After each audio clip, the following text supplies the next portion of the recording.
Well, last week we started a new series called Joseph, a series of unfortunate events. And some of you are familiar with the story of Joseph. I actually found there are a few people here in the church that had never really heard of Joseph before. And it's, man, this is interesting. I've got to look at this, and they're trying to read ahead. But for those of you that know Joseph, we go through the story, spend 1 week on it in Sunday school or in kids' church or something. There's so much to the story, it really can't be covered in 1 week.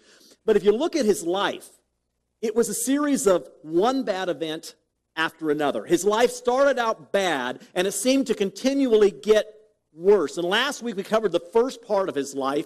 We talked about his upbringing, his family, his dysfunctional family. A lot of times people say, well, if I would have been raised in a different family, if I could have had Christian parents, or, if my dad didn't treat me this way, or if my brothers and sisters didn't treat me this way, or, if I had more biblical background growing up or something.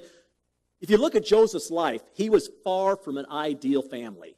His family was totally messed up, and I don't have time to go back into all that. You can get online, or you can request a copy of the DVD or the CD from last week, and you can look at that for yourselves. But his family was far from perfect. If any family was dysfunctional, Joseph's family was dysfunctional. And so we talked about his dysfunctional family last week, and it was so dysfunctional that we ended last week with Genesis chapter 37, verse 18. Joseph has been sent by his father to find his brothers who are watching the sheep. And it says, Joseph went after his brothers, found them near Dothan. When they saw him in the distance, and before he reached them, they plotted to kill him. Now, your family may be dysfunctional, but your family has not. You might have joked about it or kind of thought about it in passing, but your family probably has not gotten to the place where they're actually wanting to kill one another. Now, some families have been that way. I mean, Cain and Abel was the first example of that. Cain killed his brother Abel. But your family, most of us in this room can say, okay, my family may not be ideal, but at least I've never thought of killing one of my brothers or sisters. Or at least my brothers and sisters don't want to kill me, as far as I know anyway. Maybe they think about it and they just haven't told me about it. But this is so bad. They hate him so bad. Earlier in that chapter it said they hated him so much that they could not say one kind word to him. We talked about that. They couldn't say anything nice if they tried to. If you had offered them $1,000, say, I'll give you $1,000 to say something nice about your brother, they couldn't do it. They were unable to say anything kind. They hated him. And now they want to kill him. So we're going to pick up, if you have your Bibles, because we're going to kind of read through 37, and then we're going to jump over to 39, and you can kind of follow along. It will be on the wall also. But he's coming to them, and his brothers are plotting. They see him coming from a distance, and they're plotting. How can we do him in? How can we get rid of our little brother? So in verse 19, it says, here comes that dreamer. They said to each other, come now, let's kill him and throw him into one of these cisterns. A cistern was a well. This well is not used anymore. It's a dry well, we're going to find out. They say, let's kill him and throw him into one of these cisterns and say that a ferocious animal devoured him. Then we'll see what will become of his dreams. Because remember, he had some dreams about his brothers bowing down to him. And they said, if he's dead, we don't have to bow down to him. So let's kill him and throw him in the cistern, and we'll see what happens. When Reuben heard this, he tried to rescue him from their hands. Let's not take his life, he said. Don't shed any blood. Throw him into the cistern here in the wilderness, but don't lay a hand on him. Now, think about what's happening here. They're going to kill him, and then instead of taking the time to bury him, because that would be work, they're just going to throw his body into the cistern. Reuben says, why do we need to kill him? We could just throw him into the cistern and let nature take its course. Of course, it tells us that he said this intending to rescue him from their hands and return him to his father. Reuben is the only one that even shows a little bit of concern for little brother Joseph. Now, probably because he's the oldest in the family, and as the oldest, he's kind of got responsibility. And if it ever got back to Dad that he had anything to do with this, he's going to be in big trouble, and he knows that, so probably just to save his own skin. Maybe he actually had a little bit of compassion. We don't know. But he convinces them, don't kill him. Just throw him into the cistern. Let nature take care of it. He's goner anyway, but that way if anybody asks, we say, no, we didn't kill him. It's not a lie, right? We didn't do it. Just throw him in the cistern. Now, it says in the next verse that the cistern was dry. There was no water in it. But what else was in that cistern? No water. But were there snakes? Were there scorpions? I had never thought about that, but as I was studying for the message this week, I started looking at this passage, and it brought me to, and I often go back and check and see what is the Jewish tradition or what does Jewish teaching say about this. And every writing I could come from Jewish historians and even modern-day rabbis in the Jewish school system, when they teach this story, they say there were definitely snakes and scorpions in this pit. Now, how do they know? Probably just because in that area of the land, an empty hole has snakes and scorpions. They fall in, they can't get back out. It's just automatic. There are snakes and scorpions in there. What's debated in the Jewish circles is whether or not his brothers knew the snakes and scorpions were in the pit. Some people say, well, there had to be, but they probably weren't even thinking about that. And other Jewish rabbis say they knew they were there, and that's why they threw him there. Because they wanted the snakes and scorpions to get him. They wanted him dead. And if we throw him in there, he's going to get stung by scorpions. He's going to get bitten by snakes. They're going to do him in. In fact, there was kind of a custom in those days, supposedly. I wasn't there. This is what I'm getting from the Jewish historians. That if you weren't sure if somebody was guilty or not, you would let the scorpions and snakes sort it out. Because scorpions and snakes are going to do what they naturally do. They're going to sting. They're going to bite. So if you thought somebody might be guilty, you would throw them in a pit with snakes and scorpions. And if the person died from the stings and bites, they were guilty.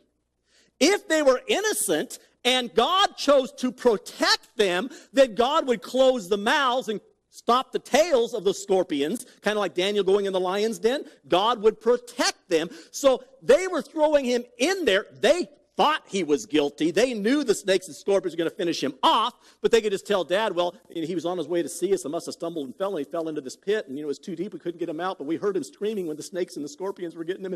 We don't know what happened, Dad. He just died.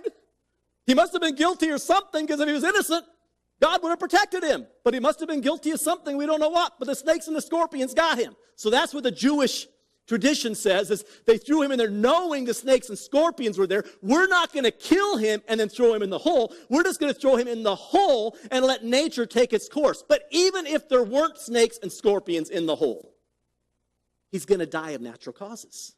You can only go so long without food and water. We're told that there was no water in the pit, so he had nothing to drink, and there's no food. He's not going to be able to eat, so let's just throw him in the hole, and he's a goner. We don't have to worry about him anymore. He'll be out of our hair forever. How many would like to have brothers like Joseph's brothers? So Reuben says, just throw him in the hole.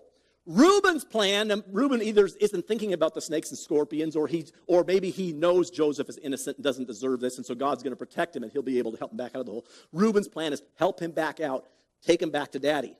Okay? So verse 23, it says, so when Joseph came to his brothers, they stripped him of his robe. This is the robe that his father made him. We talked about last week. This is a supervisor's robe. This was not a robe that anybody would wear to work. This is the kind of robe that a supervisor would wear. Joseph has really been put in charge of his brothers, okay? And that's part of his mission there. He's coming to check on his brothers, bring back a report. They stripped him of his robe.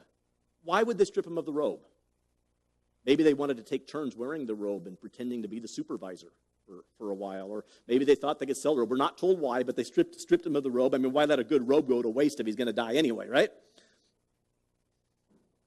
They stripped him of his robe, the ornate robe he was wearing. They took him and threw him into the cistern.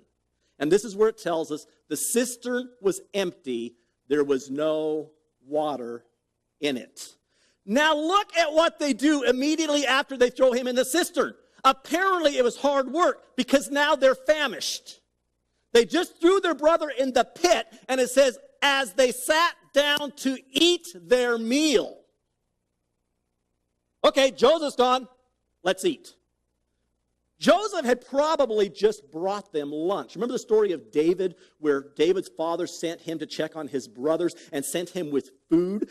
Joseph was coming to check on his brothers, see how they're doing, bring a report back. But undoubtedly, father had also sent him with a big picnic lunch for his brothers.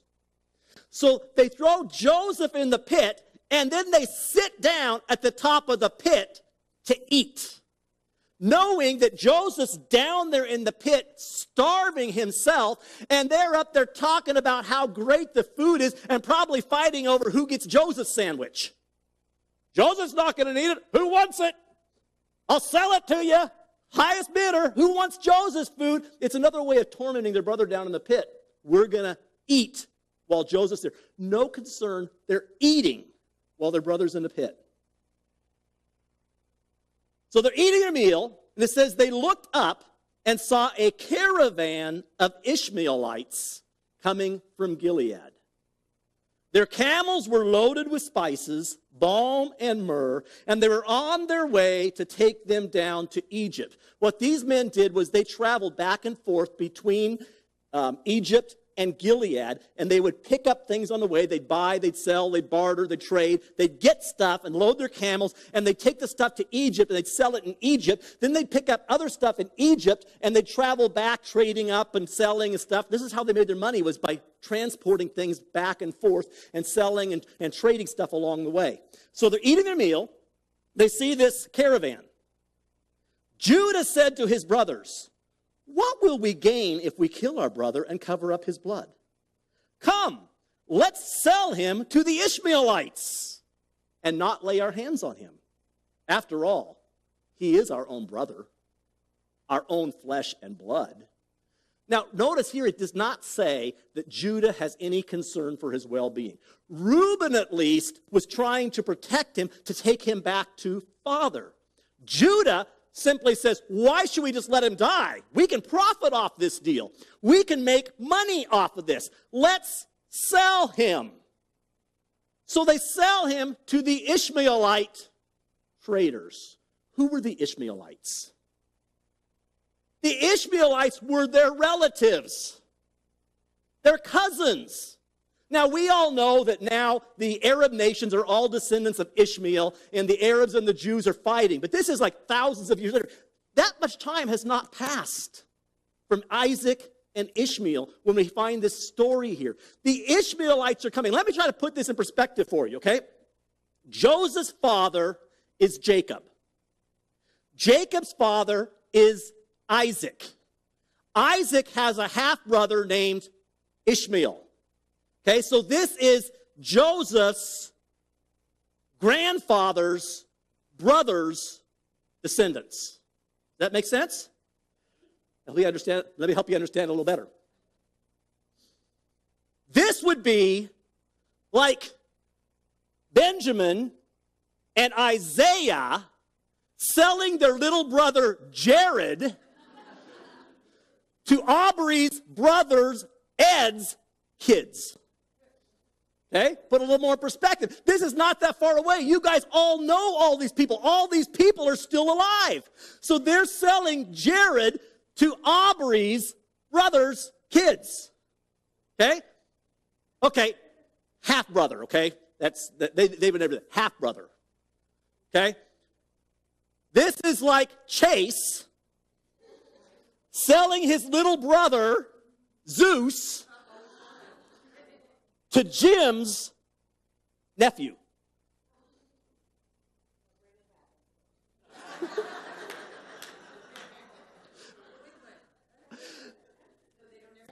So they're not just selling their brother to some random group of people coming through. They are selling their brother to relatives. They're selling their brother to their cousins. Now, I shared this at the mission on Thursday night, and I said that. I said, his brother sold him to his cousins, and one young guy in the back said, upgrade! Maybe some of you feel that way. Your family is so dysfunctional that you feel it's an upgrade if you were sold to your relatives. Okay? They're selling him to the cousins. I'm going to run out of time. This is a great story. So when the Midianite merchants came by, his brothers pulled Joseph up out of the cistern, sold him for 20 shekels of silver to the Ishmaelites, who took him to Egypt. When Reuben returned to the cistern and saw that Joseph was not there, he tore his clothes. He went back to his brothers and said, "The boy isn't there. Where can I turn now?" Remember, Reuben wanted to help him out of the hole and take him back to father. "What can I do now? He's not there." Then they got Joseph's robe, slaughtered a goat, and dipped the robe in the blood. They took the ornate robe back to their father and said, "We found this." A lie. "Examine it to see whether or not it is your son's robe." He recognized it and said, "It is my son's robe. Some ferocious animal has devoured him. Joseph has surely been torn to pieces." Now, the only lie they told was they said, "We found this robe." They didn't actually find it. They took it. They never told Dad that the animals got him. They let Dad jump to that conclusion, and they just didn't correct him. Some ferocious animal has killed him. Now, this is before DNA testing. This was before forensics and all that kind of stuff. I mean, it's obviously blood. It's obvious his son, so he just figured it's got to be a wild animal, which wouldn't be uncommon in those days for an animal. As Joseph's on his way to find his brothers, that a wild animal would get him. That wouldn't be uncommon. His father is now broken up because Joseph has been torn to pieces. Verse 34. Then Jacob tore his clothes, put on sackcloth, and mourned for his son many days. All his sons and daughters came to comfort him, but he refused to be comforted. "No," he said, "I will continue to mourn until I join my son in the grave." So his father wept for him. Meanwhile, the Midianites, the Ishmaelites had settled in Midian, so they're also called Midianites. So when you see Midianites in the Bible, you know these were descendants of Ishmael. Meanwhile, the Midianites sold Joseph in Egypt to Potiphar, one of Pharaoh's officials, the captain of the guard. So they just did what they normally do. Forget the fact that this is their own flesh and blood, their own cousin. We're in this for a business. This is our business, and so we bought him. Now we're going to sell him. They could have just said, "Hey, why don't you join us? Your brothers obviously don't want it. You could help us. You could help us buy and sell." But they said, "No, we're in this for a profit." So they sold him. They made money on him, sold him to Potiphar in Egypt. Now, we're going to skip over 38 because 38 is not the story of Joseph. It's the story of Judah, the one that had recommended selling him to the Ishmaelites. Let me just read the first verse of 38. It says, "At that time, Judah left his brothers and went down to stay with the man of Adullam named Hira. There he met the daughter of a Canaanite man named Shua. He married her and made love to her." Okay? Judah left the family at this point. Why did he leave? Again, going back and looking at the Jewish historians, the Jewish theologians, they believe the reason Judah left was because his brothers were so hard on him because it was his idea to sell Joseph. When they saw how their father reacted, they saw how sad their father was, and they all started talking about it. And Reuben said, "I was going to save him. If you guys would have stuck with the plan that we had come up with, I could have saved him. I could have brought him back to our father. Our father would not be grieving his death right now." And then it came around that it was Judah's idea to sell him. And so everybody blamed Judah and said, "Why did you do this? Look what this has done to our father. It's your fault." And Judah was so remorseful or being so criticized by the other sons that he said, "I just got to get out of here," either because he's feeling guilty and wanted to get away from the guilt, or he just didn't like the harassment from his brothers. But for some reason, Judah left and went off to live by his own. He does come up later on in the story, but we're going to skip 38 because the 38 is the story of Judah. Let's go to chapter 39. We ended 37 with Joseph being sold to Potiphar, one of Pharaoh's officials. 39 verse 1. Now Joseph had been taken down to Egypt. Potiphar, an Egyptian who was one of Pharaoh's officials, the captain of the guard, bought him from the Ishmaelites who had taken him there. The Lord was with Joseph. Joseph is not in his own country. He's not with his own people. He's in a foreign land, steeped in paganism and idol worship, yet it says the Lord was with him, so that he prospered. and he lived in the house of his Egyptian master. When his master saw that the Lord was with him and that the Lord gave him success in everything he did, Joseph found favor in his eyes and became his attendant. Potiphar put him in charge of his household, and he entrusted to his care everything that he owned. From the time he put him in charge of his household and all that he owned, the Lord blessed the household of the Egyptian because of Joseph. The blessing of the Lord was on everything Potiphar had, both in the house and in the field. So Potiphar left everything he had in Joseph's care, with Joseph in charge. He did not concern himself with anything except for the food he ate. Now, maybe there was a reason that Joseph's father had set Joseph up to be the supervisor. Maybe there was a reason that Joseph got the supervisor's coat. Maybe he had natural supervisory abilities, because as we follow this story, everybody recognizes the same thing in Joseph. His father was the first one to recognize. Of course, we do know father did show a little bit of favoritism. We talked about that last week. There was that part there. But maybe there were natural abilities in him. It seems obvious that way because his father put him in charge. Now Potiphar has put him in charge of everything. A little later, the jailer's going to put him in charge. And at the end of the story, he's second in command of all Egypt. So he does have natural leadership abilities that people recognize. And when people recognize abilities, they usually want to put you in somewhere where you can make a difference and use those abilities. So here's Joseph. Dysfunctional family, hated by his brothers, thrown in a hole, sold to the Ishmaelites, sold as a slave. He's still a slave, but at least he's elevated to top slave. Probably wearing a supervisor's coat again. They had different types of outfits depending on, in the houses they had many servants depending on what you were doing. If you were a cook, you had a certain type of uniform you wore, and if you were a maid, you had a certain type of uniform. If you're a butler, you had a certain type of uniform. The uniforms were nicer depending on who you were. He's in charge of the whole household. So once again, he gets to wear the supervisor's robe. God has exalted him, but it's still not good. He's still a slave. He's not a free man. He's gone from being a son, the favorite son, to being the favorite slave. But there is a difference. Colossians chapter 3, verses 22 and 24 says, "Slaves, obey your earthly masters in everything, and do it not only when their eye is on you and to curry their favor, but with sincerity of heart and reverence for the Lord. Whatever you do, work at it with all your heart as working for the Lord, not for human masters, since you know that you will receive an inheritance from the Lord as a reward. It is Christ you are serving." The New Testament had not been written yet. Joseph did not have access to the writings of Paul. Yet Joseph was living the words of Paul because he loved God. He didn't have the instructions that said do everything as unto God. But even though he's a slave, he's not there by choice. He didn't choose this position.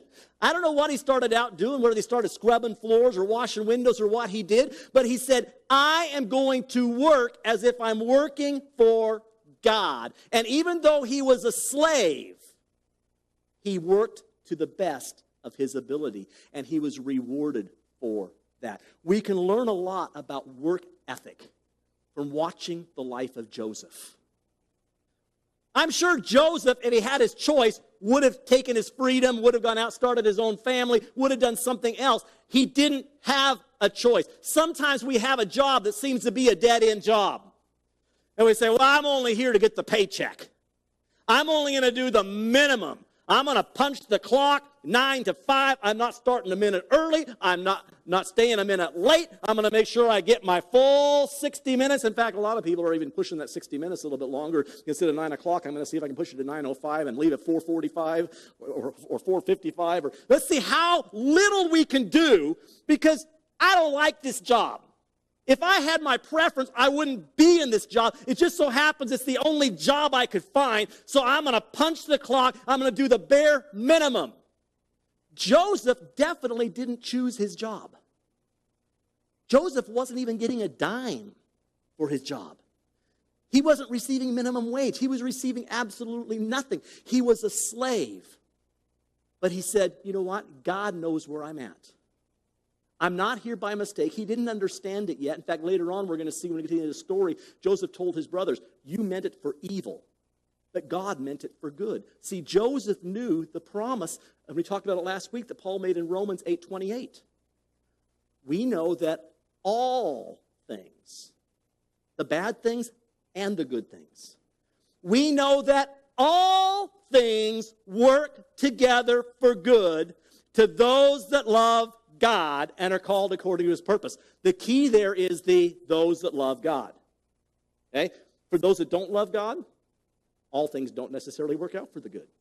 For those that love God, it doesn't say everything will be good, but it says everything will work out for good. Joseph knew this might not have been my choice. I may not have picked this, but God knows what's going on. For some reason, God has me in this place. And even though my master may not love God, my master may not be doing things God's way, I still belong to God, and I am going to do the best of my ability in this bad situation. I am going to do the best that I can do, regardless. And if we watch the pattern of Joseph, he did that through his whole life. He always did his best. He always worked as unto God. And it always elevated him. He got recognized, and he got given a position of authority and a better, probably, room to live in and all that kind of stuff because people recognized his work ethic. They didn't necessarily know it was God that was bringing that work ethic, but they recognized that work ethic, and he was rewarded for that. Why should your boss give you a better job if you're barely doing the job you have now? Start working as unto God. Do the best that you can do. And it wasn't God, it wasn't actually Potiphar that promoted him. It says Potiphar promoted him, but it says it was God that was with him, and God prospered him. See, the reward doesn't really come from your boss. The reward comes from God.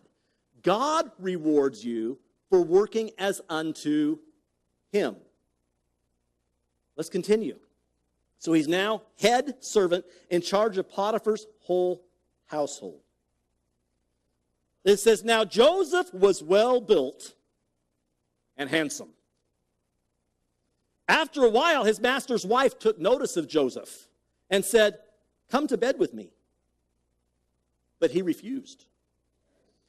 With me in charge, he told her, my master does not concern himself with anything in the house. Everything he owns, he has entrusted to my care. No one is greater in this house than I am. My master has withheld nothing from me except you, because you are his wife. How then could I do such a wicked thing and against God? He says, number one, God wouldn't be happy with this, and my number one priority is to please God. I am not going to dishonor God by doing this thing. Number two, I like what I've got here. I don't want to go back to washing windows. I'm not going to do this to my master. So he's working for his master, also working for God. It says, and though she spoke to Joseph day after day, he refused to go to bed with her or even to be with her. In other words, he was very careful that he never got caught alone in a part of the house where nobody else was there, because he knew, even when there are people around, she's trying to entice and she's trying to bring him in. Talk about sexual harassment at work. He didn't have a judge he could go to. He couldn't call the press and say, hey, my boss is sexually harassing me. He's being harassed every day, and every day he's saying, no, I will not do this against God, and I will not do this against my master. One day, he went into the house to attend to his duties, and none of the other household servants were inside. She caught him by his cloak and said, come to bed with me. But he left his cloak in her hand and ran out of the house. This is the second time his coat has been taken away from him. His father's coat was taken. Now the coat that Potiphar gave him has been taken away. When he saw that that he had left his cloak in her hand and ran out of the house, she called her household servants. Look, she said to them, this Hebrew has been brought to us to make sport of us. He came in here to sleep with me, but I screamed. When he heard me scream for help, he left his cloak beside me and ran out of the house. Is that what happened? See, sometimes, even when we do the right thing, because we live in a sinful world, there's no guarantee that just because we do the right thing, people are going to treat us fairly. We see times in Joseph's life where he was rewarded for doing the right things. We see this time when he did the absolute right thing.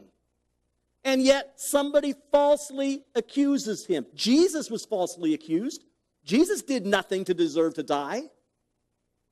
People were actually paid to tell lies about Jesus. Sometimes we say, this is not fair. I don't deserve this. I didn't do anything wrong, and yet look at where I'm at. That's the story of Joseph. Joseph deserved very little of what he received. He didn't receive the hatred from his brothers. He didn't deserve to be thrown in a pit. He didn't deserve to be sold to slavery. He certainly doesn't deserve this. He was a man of integrity, of honesty. He was doing the right thing. He was honoring God. And yet somebody tells a lie about him, accuses him of something that he didn't do. So what happened? She accused him. When his master heard the story, his wife told him, saying, this is how your slave treated me. He burned with anger. Joseph's master took him and put him in prison, the place where the king's prisoners were confined. Now, Potiphar, the master, it says, was in charge of the guard. Okay? Basically, Potiphar is the head of the Secret Service. Okay? So obviously, he can throw anybody in prison that he wants to throw in prison. He's not very happy with this report that he hears from his wife. Didn't bother to get to the bottom of it. Didn't send the CIA to investigate. He simply, this is what happened, had him thrown into prison. But while Joseph was there in the prison, who was with him? The Lord was with him. The Lord was with him in the pit. The Lord was with him in Potiphar's house as a slave. The Lord was with him in prison. He didn't deserve to be in any of those places. He didn't like any of those places. A lot of those places were probably pretty scary places. Again, even though Psalms had not been written yet, David lived by the words of David. Even though I walk through the valley of the shadow of death, I will not be afraid, because you are with me. Some of these things were pretty scary. But Joseph knew, God is with me. God's with me with the snakes and scorpions. God is with me. I don't need to be afraid. God can take care of me, and I refuse to let my circumstances get the best of me. I will take whatever's given to me. I don't have to like it, but I will take it because God knows where I'm at. God has not forgotten me. I will continue to worship God. So while Joseph was there in prison, the Lord was with him. He showed him kindness and granted him favor in the eyes of the prison warden. So the warden put Joseph in charge of all those held in prison. Once again, he gets exalted. He could have said, you know what, I don't deserve to be here. I'm just going to feel sorry for myself. I'm going to throw a pity party every day. You know, if I have to scrub the toilets with my toothbrush, I'll do that, and I'll just do the minimum to get by, and I'm going back to my cell. I'm just going to sit here, and I'm going to throw a pity party. But Joseph's in there doing his job and then helping somebody else with their job. He worked so hard, the prison warden noticed it, and now he's in charge of the whole prison. Natural supervisor skills. The warden put Joseph in charge of all those held in prison, and he was made responsible for all that was done there. Everybody say all. Joseph's a prisoner, but he is in charge of everything that happens in the prison. That's a lot of trust. The warden paid no attention to anything under Joseph's care because the Lord was with Joseph and gave him success in whatever he did. The warden paid no attention to anything under Joseph's care. Can your boss say that about you? I don't need to worry about it because Keisha's in charge. Keisha's got this. I don't have to call her and check up on it. If I asked her to do something, I just got confidence it's going to be taken care of, and it's going to be done better than I could do it myself. I'm just going to go golfing because Keisha's got it all under control. Jake's got this. I don't have to worry about it. I got the right man for the job. If he doesn't know how, he's going to figure it out. He's going to ask the questions, but I don't have to worry about it. It's going to be done right. I don't have to worry about it. Of course, it helps when we have God on our side. We see that. How many times in that chapter does it say the Lord was with him and gave him success? It wasn't Joseph. I mean, Joseph had some natural abilities. He had some natural talents. But that wasn't what carried him through. It was that the Lord was with him, and the Lord gave him success. When he lacked wisdom, he followed the advice of James, even though it hadn't been written yet.